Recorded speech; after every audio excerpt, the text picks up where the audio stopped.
喺旺角街頭發生一單人肉霸咪標位嘅事件啦，現場係旺角北街呢一度啦，你見到咧有一個大媽啦拖住兩位小朋友咧企咗個咪標位度啦，唔俾隔離嗰架 Tesla 私家車咧去泊入呢個咪標位，喺度人肉霸咪標位啦，見到啲小朋友都相當之無奈啊！喺第二段影片入邊見到啦，呢一個男人着住呢個灰色加白色衫嘅男人咧，其實就係一個想霸呢一個位嘅男人嚟嘅，咁啊佢派出佢嘅屋企人啦。即係呢一個女人啦，同埋呢兩個細路咧喺度霸標位啦，咁啊途人已經開始圍觀噶啦，話佢哋嘅不是噶啦，咁但係佢哋依然咧都顧我咁樣喺度霸標位啦。最後咧呢個男人咧就叫翻佢哋上車吓，咁啊唔知佢咩操作啦，咁啊叫翻呢一個屋企人就上翻佢呢架大霸王啦。咁呢個片入邊咧亦都影到車牌嘅 UY8545呢個車牌啦，UY8545呢個車牌啦。咁呢個車牌大家都可以記住噶啦，咁一啲自私嘅人嘅車牌嚟嘅，咁啊大家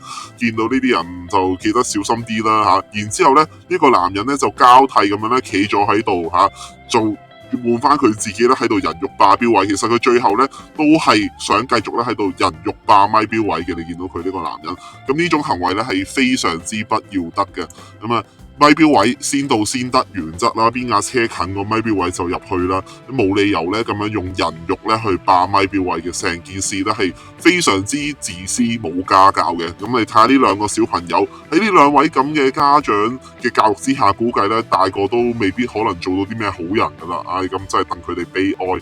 咁呢個事件最後都唔知點樣告終啦，但係只能夠講啦，呢個家庭係非常之肉酸啊，其實吓非常之羞家，因為就係咯咁樣去人肉霸咪標位，同埋而家喺網絡嘅年代都仲咁樣做嘅話，咁就真係要抵佢出名啦。UY8545